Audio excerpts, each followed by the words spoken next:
Somewhere along the Mississippi River, in a parish whose name has been deliberately obscured from official records, there existed a plantation where 17 men died under circumstances so disturbing that Louisiana authorities ordered all documentation burned in 1847.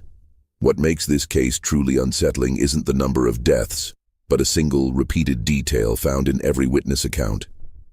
Each man had been found clutching a small piece of indigo-dyed cloth, their eyes wide open, and on their lips, the same whispered name. The woman they spoke of was described in plantation ledgers as the most sought-after property in the entire Delta region, yet no bill of sale for her has ever been recovered. For over a century and a half, this story has been deliberately erased from Louisiana's historical record, passed down only through fragments of diary entries, coded letters between plantation owners, and testimonies that were sealed by court order until 1952. What happened on that unnamed plantation reveals something far more terrifying than any ghost story. The calculated patience of a woman who understood exactly how desire could become a weapon, and how men's obsessions could orchestrate their own destruction. Before we continue with the story of what became known in hushed whispers as the Indigo Terror, I need you to do something. If you're fascinated by stories where historical truth is stranger and darker than fiction, hit that subscribe button right now. And in the comments, tell me what state or city you're listening from, because this story touches on a darkness that existed across the entire South. And I want to know where my audience is discovering these forgotten horrors. Now let me take you back to a time when human beings were bought and sold like cattle, and show you how one woman turned that very system into an instrument of methodical revenge. The Mississippi Delta in 1839 was a landscape of contradictions. Magnificent columned mansions rose from swampland, their white paint gleaming against a backdrop of cypress trees draped in Spanish moss.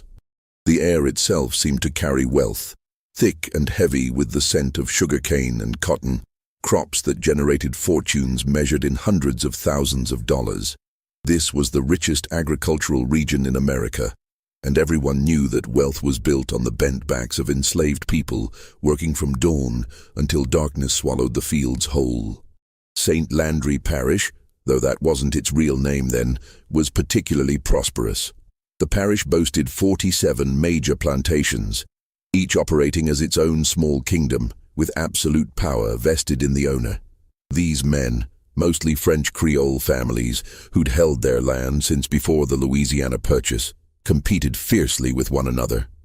They competed in crop yields, in the grandeur of their homes, in the pedigree of their horses, and most disturbingly, in the quality and appearance of their human property. In this world of brutal hierarchy and grotesque social rituals, there existed an underground market that polite society never acknowledged in daylight, but everyone participated in after dark. Certain enslaved women, those deemed exceptionally beautiful by the standards of the time, became objects of intense competition among wealthy planters. They were traded, gifted, and occasionally fought over in ways that plantation ledgers carefully avoided documenting. The practice was so common that it had developed its own coded language in correspondence between plantation owners. Into this world, in the spring of 1839, arrived a woman whose appearance in surviving descriptions seems almost deliberately designed to torment the men who would encounter her.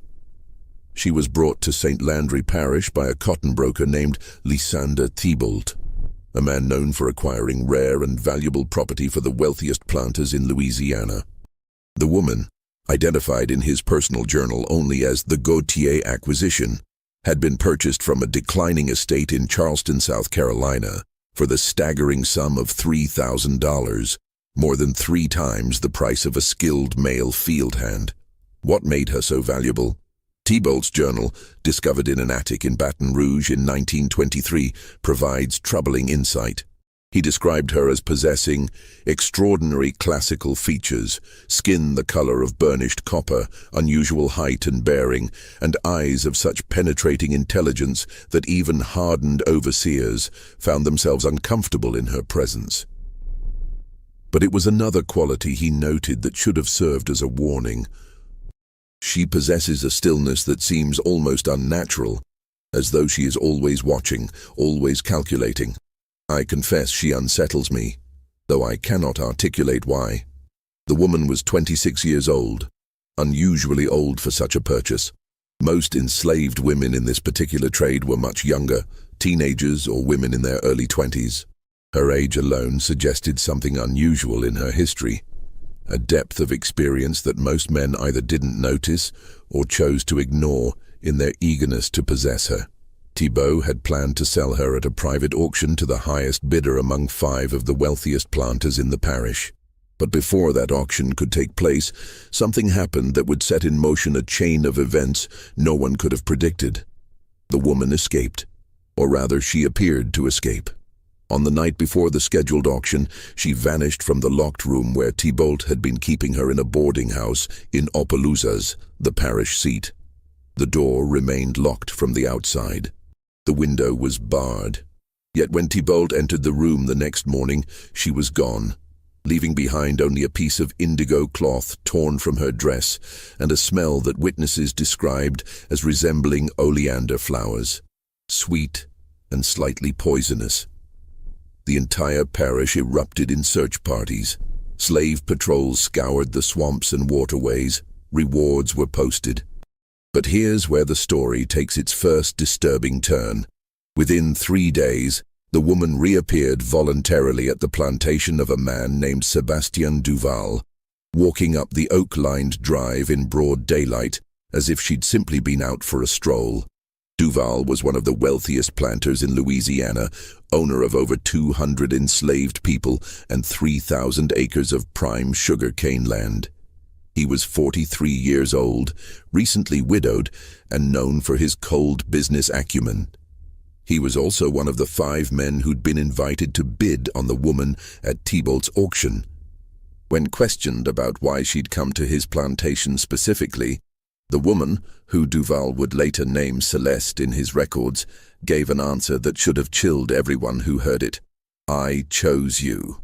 Those 3 words represented something unprecedented in a system built entirely on the premise that enslaved people had no choices whatsoever. Yet Duval, rather than being disturbed, seemed flattered. He immediately paid Thibault double the asking price, $6,000, and took possession of her that very day. Within a week, Celeste had been installed not in the slave quarters, but in a small cottage on Duval's property, a building that had previously housed his late wife's lady's maid. She was given fine clothes, her own servant, and most shocking of all, she was seen walking the gardens with Duval himself, sometimes for hours at a time. The scandal rippled through plantation society like a stone thrown into still water. White women whispered behind fans. Other planters watched with a mixture of envy and disapproval. Duval's own family wrote letters expressing their concern about his judgment, but Duval seemed utterly indifferent to public opinion, wrapped in what observers described as an almost trance-like infatuation. What no one knew, what wouldn't be discovered until much later, was that Celeste had studied Sebastien Duval for years before ever arriving in St. Landry Parish. She'd learned his patterns, his weaknesses, his secret correspondence with other planters. She knew about his financial troubles, carefully hidden behind the facade of wealth. She knew about his debts, his failing sugar crop, and most importantly, she knew about the 5 other men who competed with him for social dominance in the parish. And she had a plan that would destroy them all.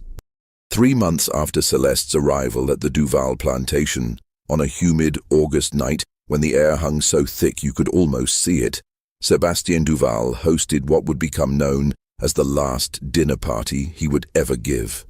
The invitation list was carefully curated. Armand Leclerc, owner of the neighboring plantation and Duval's chief rival in sugar production; Octave Rousseau, a cotton planter whose family had held land in the parish since 1780; Théophile Boudreau, the youngest of the group at 37, who'd recently inherited his father's estate; and Philippe Saunier, the parish judge whose influence extended into every aspect of local law and society. These 5 men, including Duval, represented the absolute pinnacle of power in that corner of Louisiana. Between them, they owned over 1,000 human beings, controlled tens of thousands of acres, and held the economic fate of hundreds of families in their hands. The evening began conventionally enough. The men gathered in Duval's library, a room paneled in imported mahogany, drinking French cognac and smoking Cuban cigars while discussing crop prices and political developments in Washington. Dinner was served at 8 o'clock in the formal dining room. Turtle soup, roasted duck, oysters prepared 3 different ways, all accompanied by wines that cost more per bottle than most families earned in a month. But the atmosphere throughout the meal was strained. Every man present knew about Celeste, and every man present wanted to see her. Duval had been deliberately vague in his letters about whether she would appear at the dinner, playing on their curiosity, their competitiveness, their desire. It wasn't until dessert was being cleared that Duval finally made his move. He rang a small silver bell, and the door to the dining room opened. Celeste entered wearing a dress of deep indigo blue, a color that in certain lights appeared almost black. The dress was modest by evening standards, covering her from neck to wrist to ankle, yet something about the way it was tailored, the way it moved with her, commanded absolute attention. She carried herself with a bearing that seemed to contradict every assumption these men held about enslaved people. Her eyes, described by one witness as having an almost golden quality in candlelight, swept across the 5 men at the table with an expression that was both utterly composed and somehow challenging. Philippe Saunier, the judge, would later write in a private letter to his brother in New Orleans, "I have seen beautiful women in my life, in Paris and New York, women trained in every art of attraction. But I have never encountered anyone who seemed so completely aware of her own power, so utterly in control of the room, despite having no legal rights whatsoever. It was deeply unsettling." Duval introduced her simply as Celeste, offering no explanation of her presence. The men at the table struggled visibly with how to respond. Social convention said they should ignore an enslaved person's presence entirely, yet doing so seemed impossible. She spoke only once during the entire encounter, her voice low and clear with an accent that none of them could quite place. Duval had asked her to recite a piece of poetry, a French verse, which she delivered flawlessly. But it was what she did after finishing the recitation that would haunt every man in that room. She looked directly at each of them in turn, letting her gaze rest on their faces for just a moment longer than was comfortable. And then she smiled. Not a submissive smile, not an inviting smile, but something else entirely. Something that suggested she knew secrets about each of them that they desperately wanted to keep hidden. Then she left the room as silently as she'd entered, leaving behind only the faint scent of oleander. The dinner party ended shortly after midnight. Each man departed with carefully maintained composure, but within a week, something astonishing began to happen. Letters started arriving at the Duval plantation, letters from each of the 4 guests, all containing offers to purchase Celeste. The amounts were staggering. Armand Leclerc offered $8,000. Octave Rousseau countered with $10,000. Théophile Boudreau, the youngest and most impulsive, offered $12,000 plus a prime breeding mare worth another $2,000. But it was Philippe Saunier's letter that revealed the depth of obsession that had taken root that night. The judge, a man known for his cold rationality and strict interpretation of law, wrote to Duval, "Name your price. Whatever you want, I will pay it. I must have her. I will not be at peace until I do."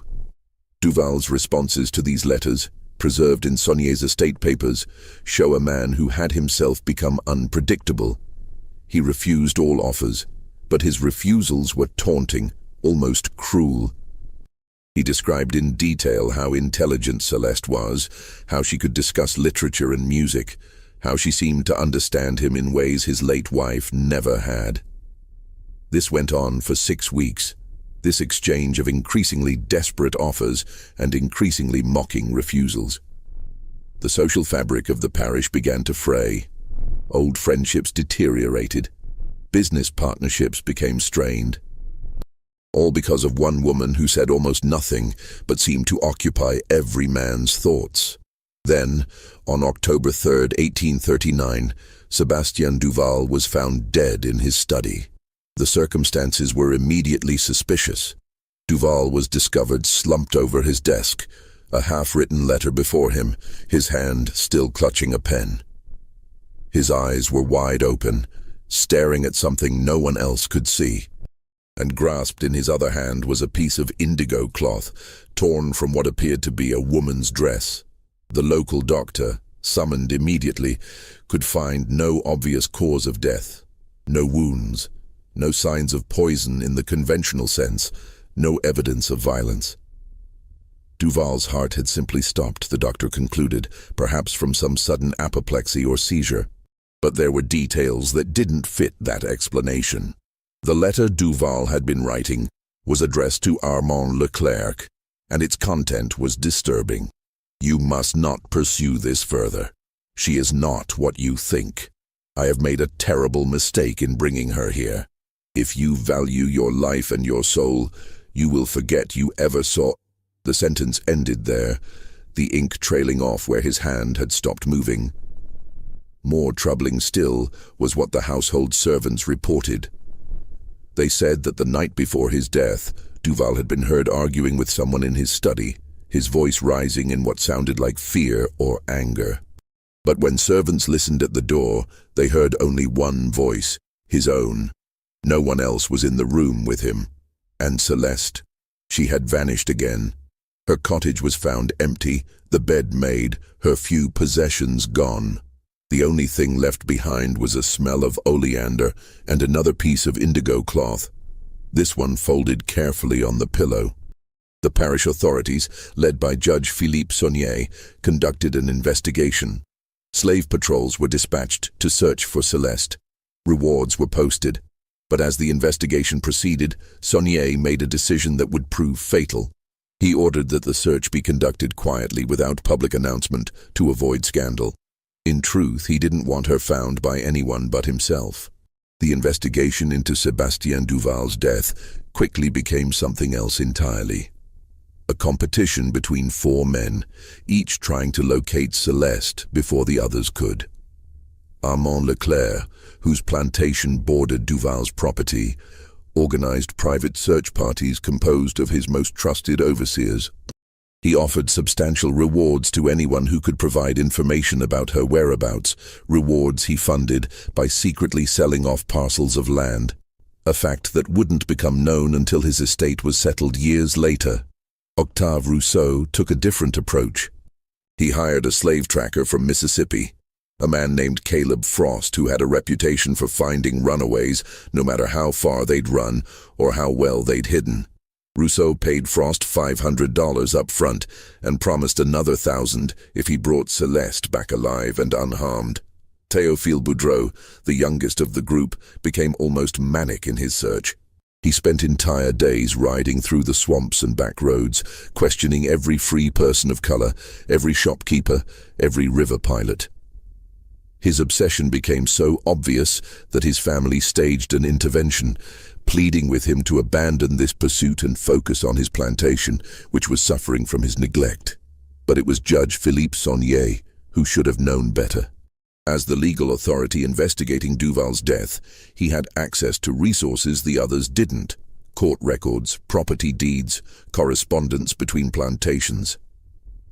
He began systematically reviewing every transaction involving enslaved people in the parish over the past 5 years, looking for any mention of Celeste or any woman matching her description. What he found should have warned him. He discovered that Celeste had been sold 4 times before arriving in Louisiana, and at each previous location, something disturbing had occurred. In Charleston, the man who'd owned her had died suddenly of what was described as brain fever. In Savannah before that, 2 brothers who'd competed to purchase her had killed each other in a duel, though no one could quite remember what they'd been dueling about. In Virginia, a planter who'd acquired her had lost everything in a single disastrous business decision and hanged himself in his tobacco barn. The pattern was clear to anyone willing to see it. But Saunier's obsession blinded him to the obvious interpretation. Instead of recognizing danger, he convinced himself that he was different from these other men, that he could possess her without suffering their fate. While these four men searched, autumn turned to winter, and the Louisiana weather became unpredictable, swinging between warm, humid days and sudden cold snaps that killed the late-blooming flowers. The atmosphere in St. Landry Parish grew increasingly strange. Neighbors who'd been friends for decades stopped speaking to one another. Wives complained that their husbands seemed distracted, absent even when physically present. Business deals fell through. A pall seemed to have settled over the entire region. Then, in early December, Celeste reappeared. She was found walking along the river road, the main thoroughfare that connected the plantations, moving with that same unhurried grace that characterized everything about her. She made no attempt to hide or run when a patrol spotted her. Instead, she simply stood and waited as they approached. The patrol leader, uncertain what to do with such valuable property, took her directly to Judge Saunier's plantation. It was, after all, Saunier who'd been leading the official investigation into Duval's death and her disappearance. Saunier had her placed in one of the unused overseer's houses on his property, a small but comfortable building with its own fireplace and furniture. He posted guards outside but gave strict orders that she was not to be mistreated in any way. That evening he visited her himself, bringing food and wine, candles and books. What was said between them that night is unknown. No one was close enough to hear their conversation. But witnesses reported seeing candlelight flickering in the windows until nearly dawn, and they heard something else that troubled them. Laughter. Not Sonia's deep baritone, but a woman's laugh, low and knowing, carrying through the cold December air. The next morning, Saunier sent letters to Leclerc, Rousseau, and Boudreau. The letters were identical, brief and cruel in their brevity. The matter we have all been concerned with has been resolved. The property in question is now in my possession and will remain so. I strongly suggest you abandon any further interest in this affair. The responses he received revealed men on the edge of rational thought. Leclerc's letter was barely coherent, mixing rage with pleading. Rousseau's was cold and threatening, implying that legal action might be taken. Boudreau's was the most disturbing, a rambling 10-page document that alternated between professing his love for a woman he'd seen for less than an hour and describing dreams he'd been having. Dreams where she called to him from dark water. Saunier ignored them all. For 3 weeks he spent every evening in that overseer's house, sometimes staying until dawn. His wife, a woman from a prominent New Orleans family, left the plantation and returned to her father's home, taking their 3 children with her. Saunier didn't seem to notice or care. Those who saw him during this period reported a dramatic change in his appearance. He lost weight. Dark circles appeared under his eyes. His normally impeccable dress became disheveled.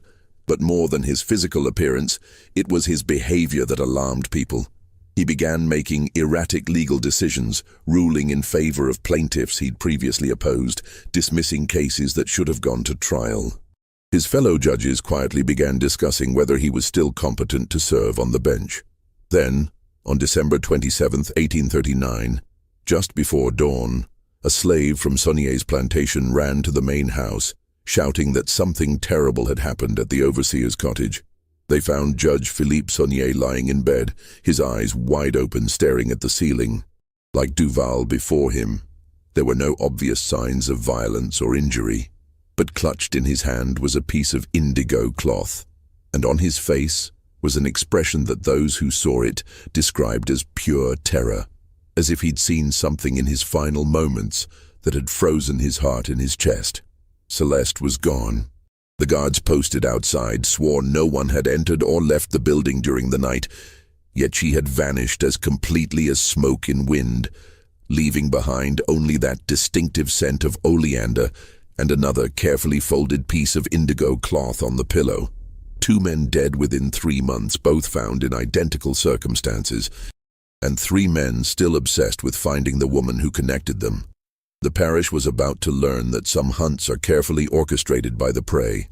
The death of Judge Philippe Saunier should have ended this madness. It should have served as a clear warning to Armand Leclerc, Octave Rousseau, and Théophile Boudreau that pursuing Celeste led only to destruction. But obsession operates by its own logic, untouched by reason or self-preservation. In fact, Saunier's death intensified their pursuit. Now there were only 3 men competing instead of 5. The prize seemed closer, more attainable. What none of them understood was that they weren't hunting her. She was positioning each of them exactly where she wanted them. In the weeks following Saunier's death, the official investigation took on a surreal quality. The new judge assigned to the case, a man from Baton Rouge who knew nothing of the local dynamics, quickly found himself frustrated by witnesses who couldn't seem to remember details or who contradicted themselves from one interview to the next. The household servants at both the Duval and Saunier plantations provided testimony that was almost uselessly vague. The physician who'd examined both bodies performed a second, more thorough examination of Saunier's corpse, looking for anything he might have missed. He found something peculiar. Small traces of what appeared to be plant residue under Saunier's fingernails and in his mouth, as if he'd been chewing on leaves. The plant was eventually identified as oleander, every part of which is highly toxic to humans. Even handling the plant can cause skin irritation, consuming it can cause cardiac arrest. But the physician couldn't determine if Saunier had ingested enough to kill him, and more puzzling, why a judge who surely knew the dangers of oleander would consume it. The official cause of death was listed as heart failure of unknown origin, and the investigation was quietly closed. Meanwhile, in the broader community, something else was happening. Stories began to circulate about Celeste, stories that grew more elaborate with each telling. Some said she was the daughter of a Haitian priestess, trained in dark arts that could bend men's wills. Others claimed she'd been educated in France, taught by courtesans how to manipulate wealthy men. Still others whispered she'd made a pact with something unholy, trading her soul for the power to destroy those who enslaved people. None of these stories were true, but they served a purpose. They obscured the real truth, which was simultaneously simpler and more terrifying. Celeste was simply a woman who'd learned to use the only weapons available to her in a system designed to strip her of all power. She understood that men like Duval, Saunier, Leclerc, Rousseau, and Boudreau saw enslaved women as objects to possess, and she turned that very desire into a trap.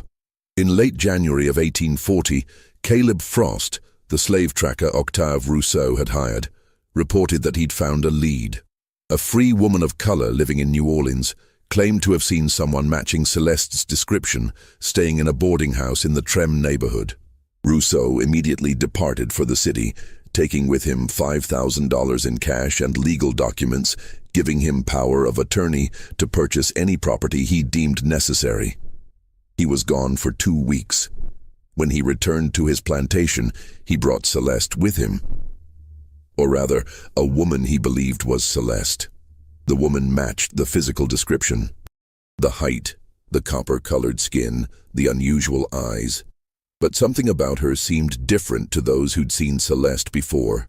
This woman was quieter, more subdued, lacking that unsettling stillness that had characterized the original. Rousseau didn't notice or didn't care. He had her installed in the finest guest room of his plantation house, not even bothering with the pretense of keeping her in slave quarters. He bought her expensive clothes, jewelry, perfume. He dismissed his longtime housekeeper when she objected to the arrangement. He spent hours each day with her, emerging only for meals and to shout at his overseers when they dared interrupt him with plantation business.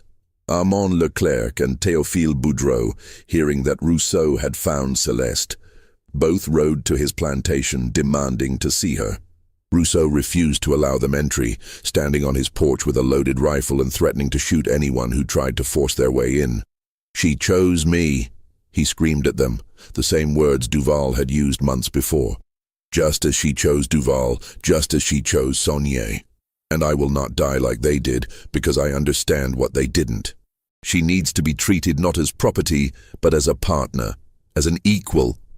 The irony of a man who owned over 300 human beings talking about equality was lost on Rousseau in his mania. But Leclerc and Boudreau heard something in his words that struck them differently. For the first time, they began to wonder if perhaps the deaths of Duval and Saunier weren't random tragedies, but something more deliberate. They began investigating in earnest, not to possess Celeste, but to understand her. They hired investigators from New Orleans to trace her history. They spoke to slave traders who'd handled her transactions. They examined bills of sale and shipping manifests. Slowly, a picture emerged that was far more disturbing than any supernatural explanation. Celeste had been born into slavery in Saint-Domingue, what is now Haiti, around 1813. She'd been brought to America as a child during the chaos following the Haitian Revolution. Her mother had been a house servant who'd learned to read and write, skills she'd passed on to her daughter in secret. Celeste had then been sold multiple times as she grew, each sale prompted by the suspicious death or ruin of her owner. But here was the key detail that Leclerc discovered in a shipping manifest from 1825. Celeste had spent 2 years on a plantation in Virginia, owned by a botanist who specialized in cultivating medicinal and poisonous plants. The botanist had used enslaved workers to tend his experimental gardens that included every toxic plant that could grow in the American South: foxglove, hemlock, nightshade, castor beans, and yes, oleander. The manifest noted that this particular botanist had died from accidental poisoning in 1827. His wife, in settling the estate, had sold off all the enslaved people who'd worked in the gardens, noting in her diary that she could not bear to keep servants who knew so much about death. Armed with this information, Leclerc made a decision that showed remarkable courage or remarkable foolishness. He rode to Rousseau's plantation, demanded entry, and when refused, he shouted from the front lawn loud enough for everyone to hear, "The woman in your house is not who you think she is. She's a killer who's been murdering slave owners for over a decade. You're going to die just like Duval and Saunier if you don't listen to me." Oh, Rousseau's response was to fire his rifle over Leclerc's head and have his overseers chase him off the property. That night, Octave Rousseau sat down to dinner with the woman he believed was Celeste. The meal was prepared by her own hands. She'd insisted on cooking for him, a romantic gesture he found deeply touching. They ate by candlelight. Roasted chicken, potatoes with herbs, a salad of fresh greens, bread warm from the oven. The next morning, Octave Rousseau was found dead in his bed, his eyes wide open, a piece of indigo cloth clutched in his hand. 3 men dead, 2 left. And somewhere in Louisiana, Celeste was planning her next move. The death of Octave Rousseau finally broke through the wall of silence and denial that had protected this story from public scrutiny. The new judge assigned to investigate, a no-nonsense man named Etienne Marchand from Natchitoches, refused to accept heart failure of unknown origin as an explanation for the third death in a pattern that now seemed obvious even to the most obtuse observer. Judge Marchand ordered Rousseau's body examined by a physician from New Orleans, a Dr. Henri Laval, who'd studied in Paris and had experience with forensic medicine, a relatively new field. Dr. Laval's examination revealed what the local physicians had either missed or chosen to ignore. Rousseau had died from cardiac arrest brought on by the ingestion of cardiac glycosides, toxins found in plants like foxglove and oleander. More specifically, Dr. Laval found traces of oleander in Rousseau's stomach contents and in the residue on the dinner plates from his last meal. The salad greens, he concluded, had been mixed with young oleander leaves, which in appearance and taste are similar enough to other bitter salad greens that someone unfamiliar with plants might not notice until it was too late. The woman who'd been staying with Rousseau, the woman he'd believed was Celeste, had vanished. But this time, there was a witness. One of Rousseau's house servants, a young woman named Marie, had seen the mysterious guest leaving the plantation just before dawn on the morning Rousseau's body was discovered. Marie's testimony was careful and detailed. The woman had been carrying a small traveling bag and walking toward the river road. But what made Marie's account significant was what she said about the woman's appearance. She didn't look like the woman Master Rousseau brought home from New Orleans. Her face was different. Her walk was different. I think maybe she was wearing some kind of disguise when he found her, and now she was back to her real self. This testimony suggested something that horrified everyone who heard it. Celeste was so skilled at manipulation that she could alter her appearance enough to fool a man who'd been shown her description and had paid a professional tracker to find her. She deliberately allowed herself to be found and brought to Rousseau's plantation, playing a role until the moment was right to strike. Judge Marchand issued an arrest warrant for Celeste, charging her with 3 counts of murder. He circulated her description to every parish in Louisiana and to neighboring states. He offered a reward of $5,000 for information leading to her capture. He made it clear that she was considered extremely dangerous and should be approached with caution. But Marchand also did something else, something that showed real intelligence. He ordered the immediate protective custody of Armand Leclerc and Théophile Boudreau, the 2 remaining men from that original dinner party. Leclerc agreed to the protection without hesitation. He'd been terrified since Rousseau's death, jumping at shadows, refusing to eat food he hadn't watched being prepared, sleeping with a loaded pistol under his pillow. He moved into a hotel in Opelousas under guard, taking with him only a few trusted servants and a trunk of clothes. Théophile Boudreau, however, refused. At 20 months past that cursed dinner party, Boudreau had undergone a transformation that alarmed everyone who knew him. He'd lost perhaps 40 pounds from his already lean frame. His hair had gone prematurely gray at the temples. His hands shook constantly, and he'd developed a habit of talking to himself, carrying on conversations with someone no one else could see. When Judge Marchand came to his plantation to insist on protective custody, Boudreau met him on the front porch, disheveled and wild-eyed, and said something that would be remembered by all who heard it. "You don't understand.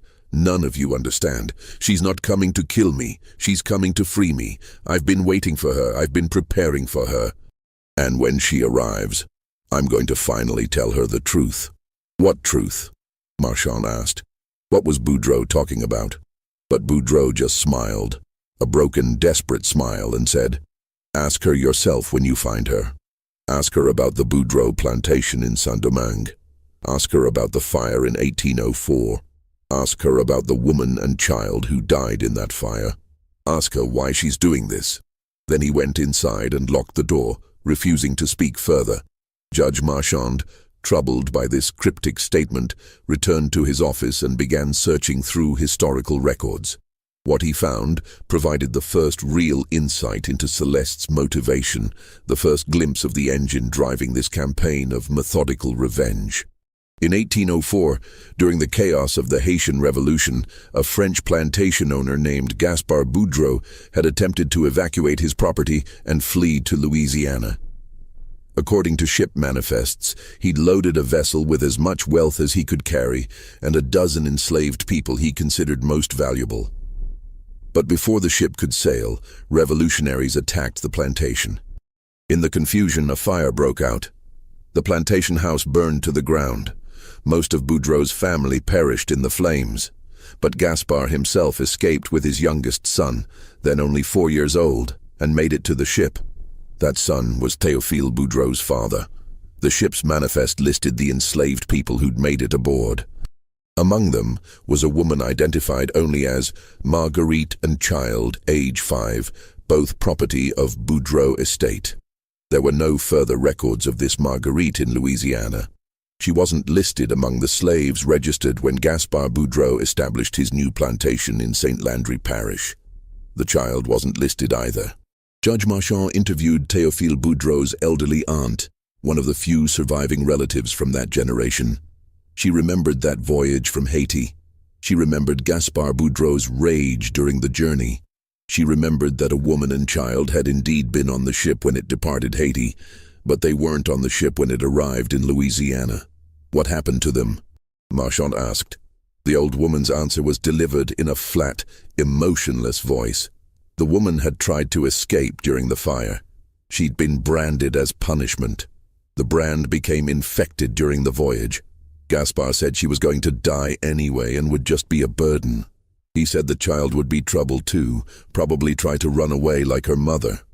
He had them both thrown overboard somewhere in the Gulf of Mexico. He told everyone they died of fever. The other servants knew the truth, but who would believe slaves over a white man? Judge Marchand now understood. If Celeste was approximately 26 years old in 1839, she would have been born around 1813. But what if that wasn't true? What if she was older than she appeared? What if she was that 5-year-old child from the ship manifest? That would mean she'd survived somehow. Perhaps she'd been thrown overboard close enough to shore to swim or float to land. Perhaps she'd been taken aboard another vessel. However it happened, she'd survived.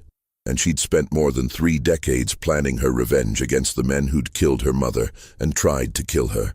Gaspar Boudreau had died in 1831, but his son Théophile inherited his plantation, his wealth, and perhaps his guilt. The 4 other men at that dinner party, Duval, Saunier, Leclerc, and Rousseau, had all been friends and business associates of Gaspar Boudreau. They'd all profited from the Haitian plantation system.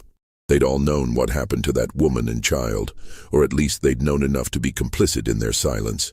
Celeste wasn't just killing random plantation owners. She was executing a plan of revenge that had taken decades to arrange, targeting specific men for specific reasons, using their own desires and prejudices as weapons against them.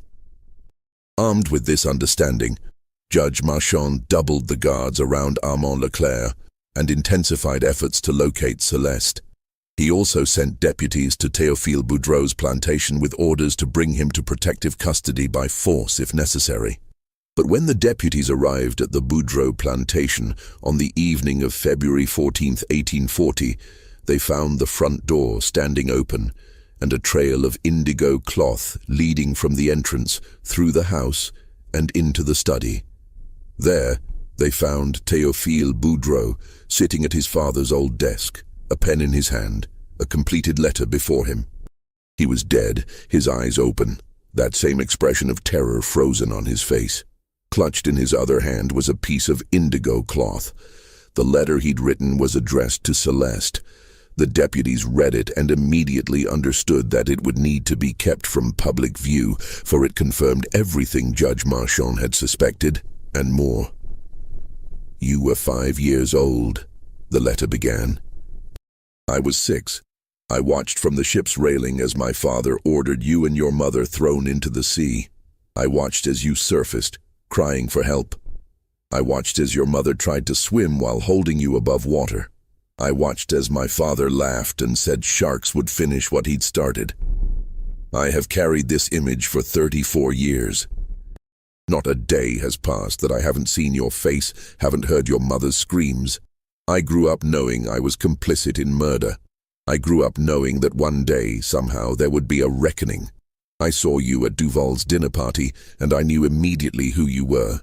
Your eyes were the same eyes that looked up at me from those dark waters. I knew then that you'd come back for all of us. I knew I deserved whatever fate you planned. I welcome it.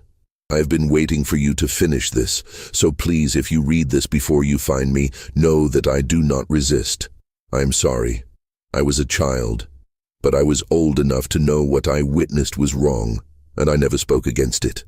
I deserve this death and worse." The letter was signed and dated February 14th, 1840. Next to it on the desk was a cup of tea still warm, with leaves floating in it that would later be identified as oleander. Théophile Boudreau had taken his own life, but only after Celeste had visited him. The servants confirmed that a woman matching her description had arrived that afternoon, had been admitted to the study at Boudreau's insistence, and had left after approximately 1 hour. She'd been carrying a small basket which she'd left behind. The basket contained fresh oleander cuttings and a small book of poetry in French. 4 men, dead. 1 left. and Armand Leclerc, secure in his guarded hotel room, was about to discover that all the protection in the world wouldn't save him from a woman who'd spent decades perfecting patience. Armand Leclerc spent 43 days under protective custody, 43 days of mounting paranoia and deteriorating mental health that transformed a proud plantation owner into a shell of his former self.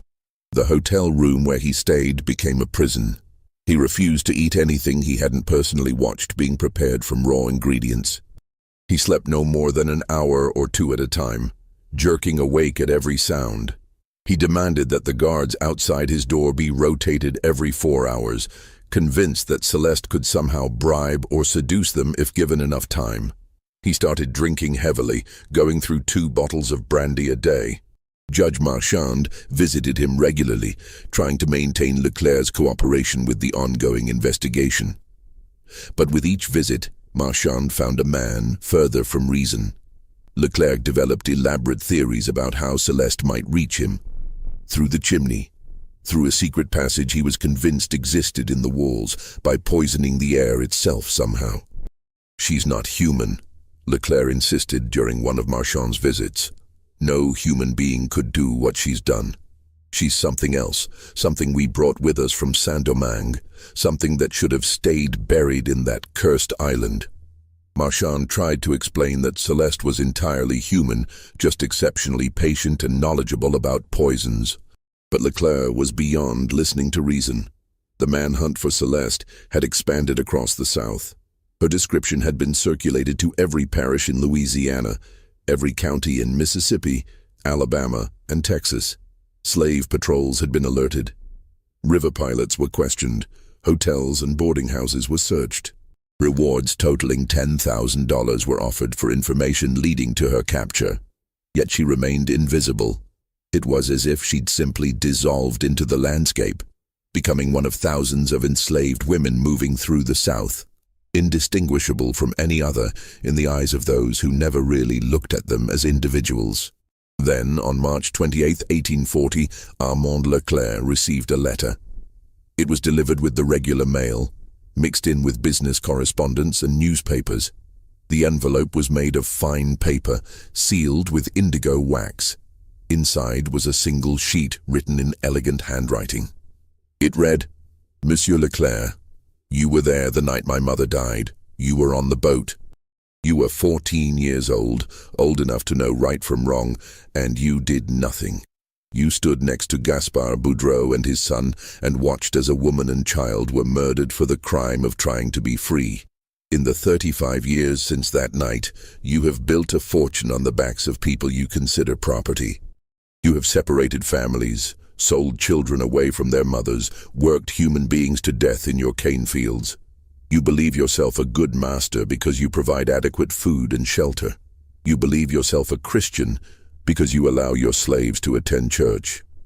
You have never once questioned the fundamental evil of owning another human being. I am not a demon. I am not a supernatural force. I am simply the consequence of your choices, delayed but never forgotten. I am what happens when you build your prosperity on suffering and assume there will never be a reckoning. By the time you read this letter, I am already in the hotel. I have been here for 3 days watching you, waiting for the right moment. Your guards do not see me because they are not looking for me. They are looking for a beautiful slave woman, exotic and obvious. They are not looking for the chambermaid who changes your sheets, who is past 30 and plain and invisible to men like you. Tonight, you will drink your evening brandy. Tomorrow morning they will find you as they found the others. And I will move on to the next name on my list, because there are more than 5 men who profited from my mother's murder. There are dozens, and I have all the time in the world. This is not a threat you can negotiate with or a danger you can buy your way out of. This is justice delayed but inevitable. You wanted to possess me. Instead, you will join the others who tried." The letter was not signed. Leclerc immediately summoned Judge Marchand and showed him the letter. Marchand ordered an immediate search of the entire hotel. Every guest was questioned. Every employee was interrogated. Every room was inspected. They found nothing. No one matching Celeste's description was in the building. The chambermaids were all accounted for.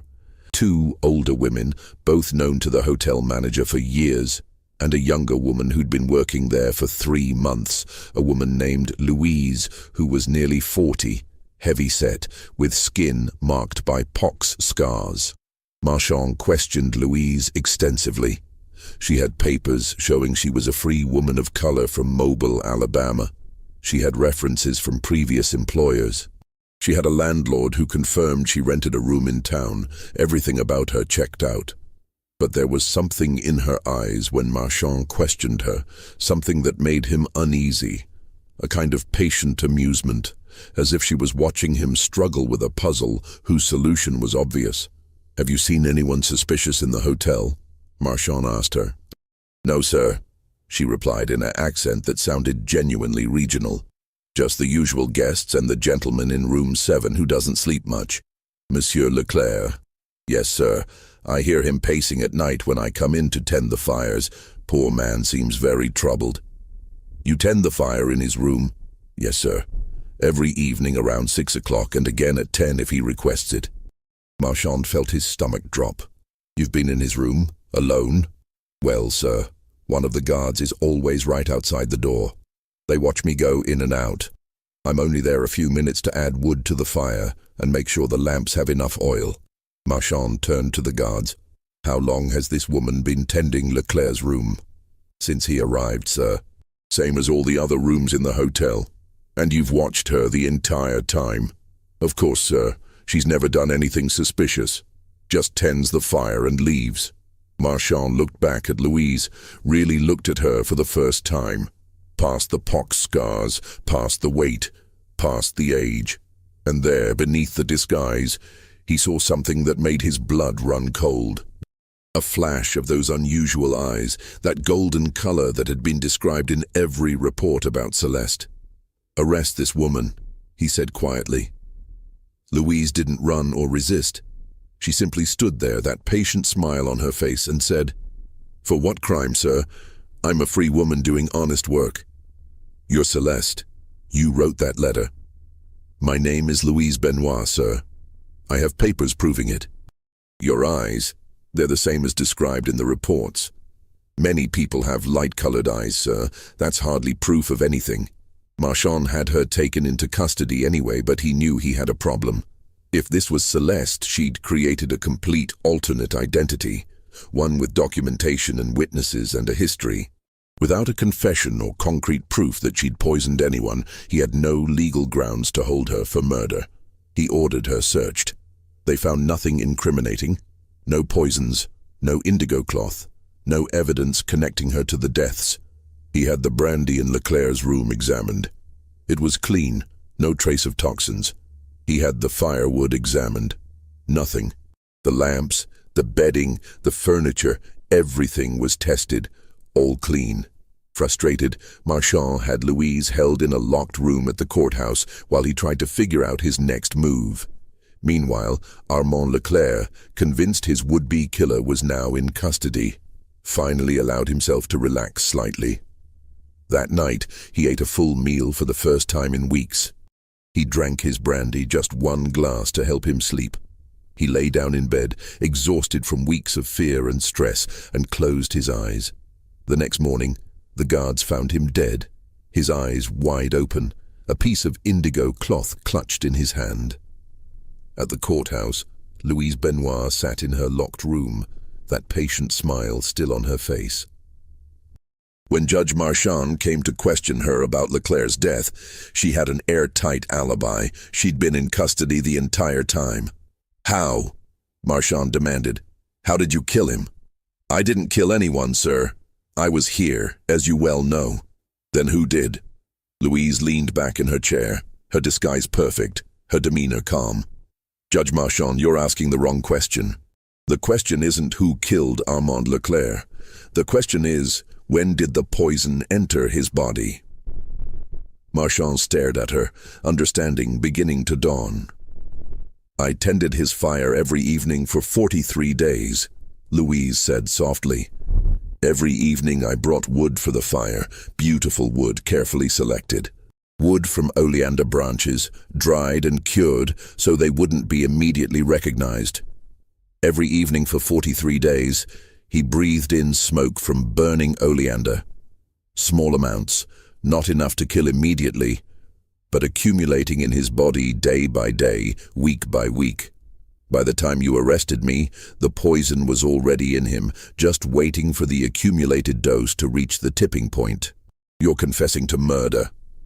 I'm explaining a hypothetical, sir, how someone might kill a man while having a perfect alibi. Of course, you'll never prove any of this. The firewood is long since burned, the smoke is gone, and I'm just a chambermaid who was doing her job. Marchand had her held for trial, but he knew she was right. He had no physical evidence, no witnesses to any crime, only circumstantial suspicion. Her trial lasted 3 days and ended with an acquittal. The jury, made up of white men who couldn't quite believe that a woman, especially an enslaved or formerly enslaved woman, could orchestrate something so sophisticated, found reasonable doubt in every element of the prosecution's case. Louise Benoit walked out of the courthouse a free woman and disappeared into the crowds of New Orleans, never to be seen again. But the story didn't end there. In the weeks and months following Armand Leclerc's death and Louise Benoit's acquittal, Judge Etienne Marchand became obsessed with tracing Celeste's complete history. He traveled to Charleston, Savannah, and Richmond, examining records and interviewing people who'd encountered her over the years. What he discovered was a campaign of revenge that had lasted over 3 decades and had claimed at least 17 victims, possibly more. Every man who'd been on that ship when Celeste and her mother were thrown overboard. Every man who'd been a business associate of Gaspard Boudreau. Every man who'd profited from the Saint-Domingue plantation system had died under mysterious circumstances over the past 15 years. Some had died suddenly, like the 5 men in St. Landry Parish. Others had been ruined financially first, watching everything they'd built collapse before they died. The methods varied, but the signature was always the same: pieces of indigo cloth and the scent of oleander. Marchand compiled all his findings into a detailed report, but he never submitted it officially. Instead, he kept it as a private document. And years later, on his deathbed, he told his grandson, "I pursued her because it was my duty, but I'm glad I never caught her. What she did was murder, yes, but it was also the only form of justice available to someone who'd been denied every legal avenue for retribution. The law says slavery is legal. The law says a black woman's testimony means nothing against a white man's word. The law says she has no standing to seek recompense for her mother's murder. So she created her own justice, and she executed it with more patience and precision than any court ever could." The story of Celeste, or whatever her real name was, became a whispered legend in Louisiana. But it was a legend that made white plantation owners deeply uncomfortable, so it was suppressed, hidden, erased from official histories. The deaths were attributed to coincidence, to natural causes, to anything but a deliberate campaign of revenge. Yet in the slave quarters of plantations across the South, a different story was told. A story of a woman who'd survived the impossible, who'd learned to use intelligence and knowledge as weapons, who'd turned the master's own desires against them. She became a symbol of resistance, proof that the powerless were not actually powerless if they were patient enough and clever enough. There were reports of Celeste sightings for decades after the trial. A woman matching her description was said to be teaching school for free black children in Philadelphia in the 1850s. Another report placed her in Canada in the 1860s, helping escaped slaves find freedom. A woman who might have been her was supposedly seen in Paris in the 1870s, living as an artist. Whether any of these sightings were real is impossible to know. What is documented is this. After 1840, no more pieces of indigo cloth were found clutched in the hands of dead plantation owners. Either Celeste had completed her revenge, or she'd moved on to a different kind of life entirely. The 5 men from that dinner party in August 1839 were all dead within 7 months. Their estates were divided among heirs who squabbled over the assets and eventually sold off most of the land. The plantations they'd owned with such pride were broken up, sold, and repurposed. None of their family lines continued in St. Landry Parish. It was as if they'd been erased from history, which was perhaps exactly what Celeste had intended. In 1847, Louisiana authorities ordered all documents related to the case sealed and eventually destroyed. The official explanation was that the material was too scandalous, that it might encourage other enslaved people to attempt violence against their owners. The real reason, whispered among those who knew the truth, was that the case revealed something the white power structure could never acknowledge, that they were not invulnerable, that their victims were not powerless, and that revenge could be a dish served cold over the course of decades. The last known document about Celeste was a letter found in Judge Marchand's papers after his death. The letter was addressed to him, postmarked from Boston in 1865, the same year the Civil War ended and slavery was abolished. It read, "Judge Marchand, you came closer to stopping me than anyone else.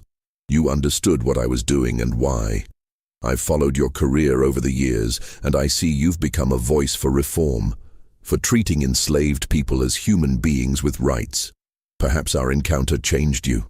Perhaps seeing what revenge looks like when all legal avenues are closed made you realize that the law must serve justice for everyone, not just the powerful. The war is over now. Slavery is ending.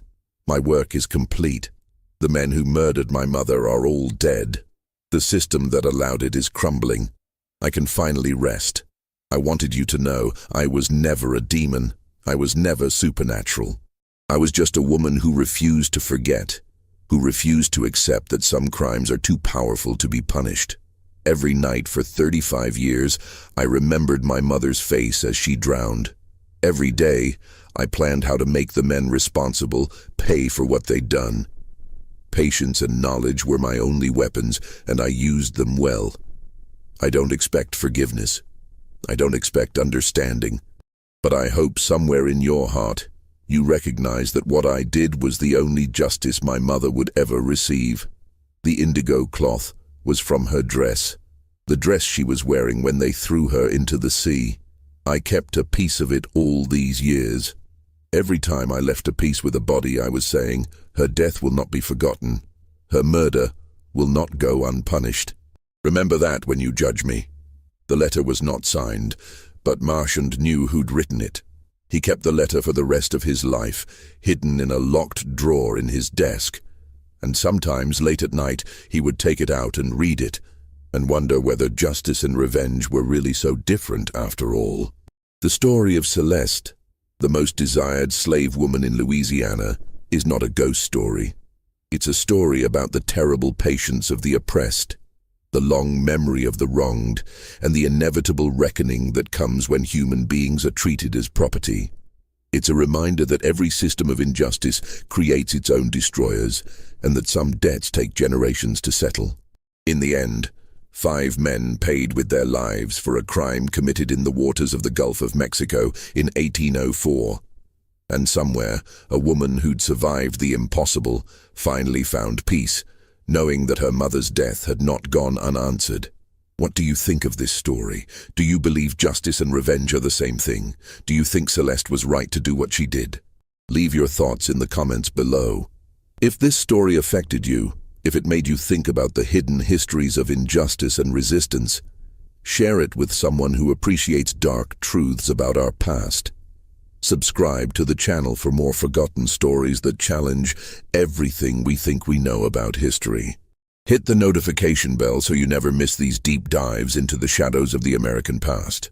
Thank you for listening, and I'll see you in the next story.